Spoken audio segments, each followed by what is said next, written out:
बिस्मिल्लाहिर्रहमानिर्रहीम अस्सलाम वालेकुम। मैं हूं अदील हामिद और आज हमारा लेक्चर नंबर 11 है।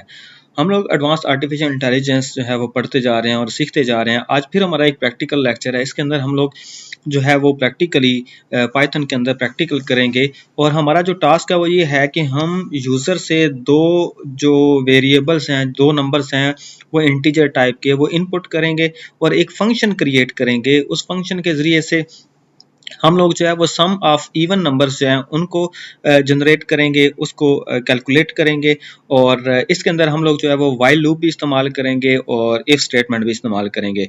यानी ये हमारा फुल फ्लैज जो प्रोग्रामिंग का जो आज तक हम लोग पढ़ चुके हैं उसके बारे में ये हमारा फुल लेक्चर है और इसमें हम सारे के सारे जो कॉन्सेप्ट हैं उनको सीखने की कोशिश करेंगे और देखेंगे कि किस तरह से हम लोग फंक्शन जो है वो क्रिएट कर सकते हैं, फंक्शन को कॉल कर सकते हैं और फिर हम लोग वाइल लूप को इस्तेमाल कर सकते हैं और इफ स्टेटमेंट को हम लोग यूज़ कर सकते हैं। ये सारी चीज़ें जो हैं वो हम इसके अंदर सीखेंगे। तो हमारा जो ऑब्जेक्टिव था वो तो यही था कि हम लोग जो है वो एक फंक्शन सबसे पहले क्रिएट करते हैं। मैं आपको दिखा देता हूं क्योंकि अगर मैं यहाँ पे साथ साथ कोडिंग करना स्टार्ट हो गया तो it will take some more time.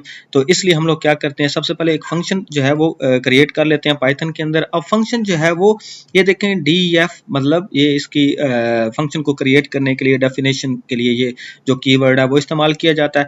उसके बाद उस फंक्शन का जो नेम है वो हमें पता है कि हमने एक सेल्फ एक्सप्लेनेटरी जो नेम है वो रखना होता है और हमने नाम रखा है सम ऑफ इवन नंबर्स और उसके आगे पैरेंथेसिस हैं और ये हमारे क्या करेगा, दो इनपुट्स लेगा, यानी कि दो पैरामीटर्स जो हैं वो हम इसको पास करेंगे, यानी कि एक स्टार्ट और दूसरा एंड।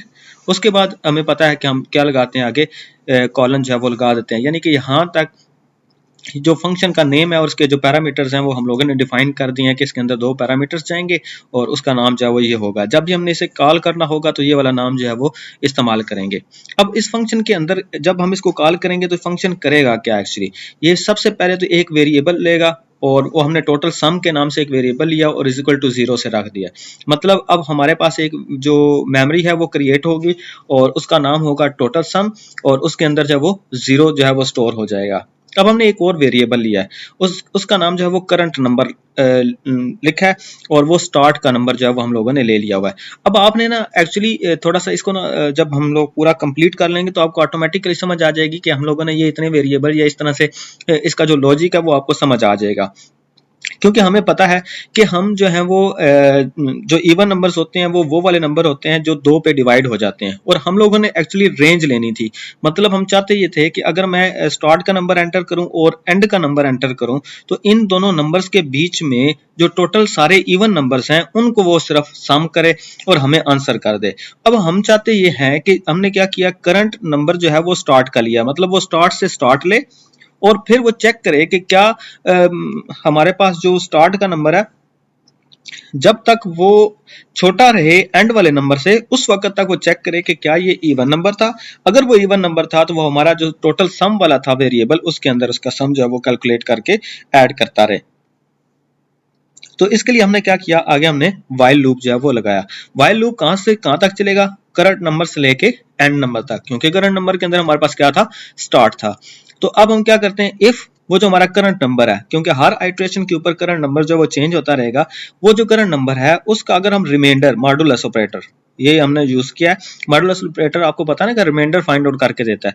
अगर हम इसे 2 पे डिवाइड करें और हमारा जो रिमाइंडर है यानी बाकी जो बच जाने वाली वैल्यू है वो अगर 0 के इक्वल हो तो ऐसी सूरत हाल में क्या करे, वो टोटल सम के अंदर वो क्या करे, करंट जो नंबर है यानी कि वो जो हमारा नंबर आया था वो इस वक्त क्या आया था, वो इवन आ गया था, वो इसके अंदर ऐड कर दे। यानी हमारा टोटल सम है वो फर्स्ट टाइम अगर हम कोई भी नंबर एंटर करेंगे, आपके सामने भी एंटर करेंगे तो उसको फिर कैलकुलेट करके देखने की कोशिश करते हैं कि वो किस तरह से जो है वो रिजॉल्व हुआ। तो लेट्स सपोज कि हमने जो फर्स्ट नंबर था वो 2 एंटर किया, तो जब 2 जो है वो 2 पे डिवाइड होगा तो रिमाइंडर 0 बचेगा, तो 2 जो है हमारा टोटल सम के अंदर जाके ऐड हो जाएगा। और एंड वाला नंबर लेट्स सपोज हमारा 6 था, तो फिर नेक्स्ट टाइम जो है वो क्या करेगा, जो 4 है वो ऐड होगा, उससे नेक्स्ट टाइम जो हमारा 6 जो है वो ऐड होगा। तो इस तरह से ये चलेगा। उसके बाद हम क्या करते हैं, इस लूप जो है उसका काउंटर चलाने के लिए हम क्या करते हैं, करंट नंबर के अंदर एक एक का इजाफा करते चले जाते हैं। तो जब तक हमारी एंड वाली स्टेटमेंट नहीं आएगी उस वक्त तक एक का इजाफा होता रहेगा और एंड वाली स्टेटमेंट तक वो इवन नंबर फाइंड आउट करता रहेगा और फिर इनको ऐड करता रहेगा। और हम जानते हैं कि जो फंक्शन है हमारा वो कोई ना कोई वैल्यू जब रिटर्न जरूर करता है। तो हम क्या करते हैं, यहाँ पे रिटर्न करवा लेते हैं टोटल सम को, तो यही हमारा आंसर होगा। लेकिन इससे पहले हमने क्या करना है, दो वैल्यूज हमने इनपुट करवानी है। अब हम क्या करवाते हैं, नीचे जाके पहले जो दो वैल्यूज है मतलब स्टार्ट के जो नंबर है वो इनपुट करवाते हैं यूजर से, तो वो हमने इंट उसकी टाइप कास्टिंग भी की हुई है। इसी तरह से हम एंड वाला नंबर जो है वो भी इनपुट करवाते हैं।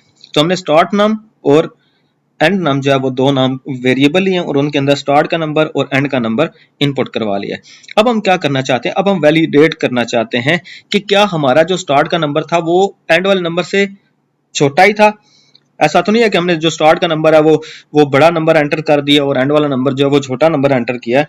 तो इस चीज को चेक करने के लिए हम एक फिर लूप लगाते हैं और चेक करते हैं क्या हमारा जो स्टार्ट का नंबर था वो छोटा था। अगर जब वो उस वक्त तक बार बार यूजर को कहता रहे कि एंड वाला नंबर जो है वो आप बड़ा एंटर करें, जब तक कि हमारी ये वाली कंडीशन ट्रू नहीं हो जाती, मतलब जो हमारा स्टार्ट का नंबर है वो छोटा नहीं हो जाता और एंड का नंबर जो है वो बड़ा नहीं हो जाता। अगर हमारा स्टार्ट का नंबर जो है वो बड़ा हो गया एंड वाले नंबर से, तो वो बार बार यूजर को ये कहता रहे कि आप जो है वो दोबारा से नंबर जो है एंटर करें। तो इसके लिए हमने क्या किया, पहले तो हमने कर दिया कि प्रिंट क्या करे अगर तो ये कंडीशन मतलब एंड वाला नंबर जो है वो छोटा हो गया स्टार्ट वाले नंबर से, तो वो कंडीशन वो प्रिंट करे कि आपका नंबर जो है वो गलत आपने एंटर किया, आप जो एंड वाला नंबर है वो बड़ा नंबर एंटर करें। और फिर हम कहें कि एंड वाले नंबर में फिर इनपुट लगा देते हैं कि हमारा जो एंड वाला नंबर है वो सही एग्जैक्टली एंटर जो है वो नहीं हुआ। अब हम क्या करेंगे, नीचे आके फंक्शन को कॉल कर रहे हैं। तो फंक्शन को कॉल करने के लिए हमने रिजल्ट जो फंक्शन वैल्यू रिटर्न करेगा वो रिजल्ट के अंदर हमने स्टोर करवानी थी। इसके लिए हमने क्या किया, उस फंक्शन का नाम यहाँ पे लिखा, यानी कि उस फंक्शन को हमने कॉल किया और उसके अंदर स्टार्ट का नंबर और एंड का नंबर हमने एज अ आर्ग्यूमेंट जो वो पास कर दिए हुए हैं। तो अब क्या हुआ, अब ये स्टार्ट के नंबर के अंदर जो वैल्यू थी वो और एंड के नंबर के अंदर जो वैल्यू थी वो दोनों हमारे इस स्टार्ट और एंड वाली जगह पे जाके पुट हो जाएंगी। जैसे पुट होंगी तो आगे वो जो रिजल्ट्स हैं वो फाइंड आउट करके हमें देता रहेगा। और एंड पे हम लोग क्या कर देंगे, प्रिंट कर देंगे अपने रिजल्ट को। और वो नंबर वो किस तरह से रिजल्ट को हम प्रिंट करेंगे, ये हमने एफ स्ट्रिंग वाला जो एफ जो फॉर्मेटिंग वाला आउटपुट का हमने इस्तेमाल किया। इसके अंदर हम क्या करते हैं, यानी इस एफ की वजह से होता क्या है, जहां पे भी हम करली ब्रैकेट्स के अंदर किसी वेरिएबल का नाम लिखेंगे तो वो वेरिएबल नहीं प्रिंट होगा बल्कि वो हमारा उसकी जो वैल्यू है वो प्रिंट आउट हो जाएगी। ये बड़ा इजी सा है, इससे बड़ी एक फॉर्मेटेड जो आउटपुट है वो हमें मिलती है। तो the sum of even numbers in the range, हमने वो ब्रैकेट इस्तेमाल किया, बड़ी ब्रैकेट लगाई है और उसमें क्या दिया है, यहाँ ब्रैकेट के अंदर स्टार्ट का नाम यानी कि स्टार्ट नाम के अंदर जो वैल्यू थी और एंड का नाम के अंदर जो वैल्यू थी वो इस आगे रिजल्ट जो है उसका रिजल्ट वेरिएबल के अंदर जो वैल्यू थी वो हमने प्रिंट आउट करवा दी। अब अगर देखें तो हम क्या करते हैं, हम इसको रन करके देखते हैं आपके सामने।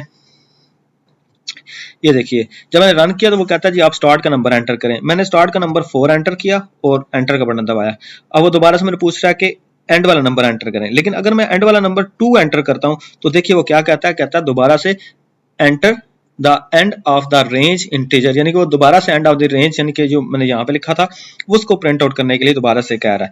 तो और साथ में अगर हम लोग नीचे यहाँ पे जाके भी देखेंगे तो वो कहता है the end number should be greater than और equal to the start number. तो इसलिए हम लोग एंड का नंबर है वो 19 जो है एंटर करते हैं और एंटर का बटन प्रेस करते हैं। जैसे हम लोगों ने ये प्रेस किया तो उसने हमें दे दिया the sum of even numbers in the range, कौन सी रेंज, 4 से लेकर 19 के बीच में इज 88। तो इतने टोटल इवन नंबर जो है वो इसके अंदर मौजूद हैं। इसी तरह से हम लोग ऑड नंबर जो है वो भी कर सकते हैं। सिंपली हमें क्या करना है, यहाँ पे सिंपली हम लोग 1 लिखें तो वो ऑड नंबर जो है वो देना शुरू कर देगा इस जगह पे, क्योंकि रिमाइंडर हमारे पास क्या आता है, उस सूरत हाल में ऑड वाले नंबर में 1 आ जाता है रिमाइंडर। तो इस तरह से हमारा जो फंक्शन है वो सॉल्व होगा। आई होप कि आपको कुछ ना कुछ लॉजिक की समझ आई होगी। और क्योंकि ये हमारा समरी लेक्चर है, हमने पाइथन की जो सारी प्रोग्रामिंग है, टेक्निक्स हैं, उसके लिए एक प्लेलिस्ट जो है वो बना के हमने अपने चैनल पर अपलोड कर दी है। तो आप वहाँ से जाके भी इसको देख सकते हैं और सीख सकते हैं कि पाइथन किस तरह से वर्क करता है। ये बड़ा ईजी है, हम अपने पास से लॉजिक जो है वो भी डेवलप कर सकते हैं। मेरा ये ख्याल था कि हम जो डिफरेंट कॉन्सेप्ट्स हैं उनको इकट्ठा करके एक जो फुल फ्लैज प्रोग्राम है वो आपके सामने रखें ताकि आप इसे इजीली सीख सकें। आई होप कि आपको ये अच्छा लगा होगा। आप हमारे वीडियो को लाइक भी कर दें, कमेंट भी करें, शेयर भी करें और सब्सक्राइब भी कर लें हमारे चैनल को, ताकि हम आपके लिए मजीद जो ऐसी वीडियोज़ हैं वो लेके आते रहें। तो अपना ख्याल रखिएगा, मिलते हैं आपको अगले लेक्चर में। टिल देन, अल्लाह हाफिज़।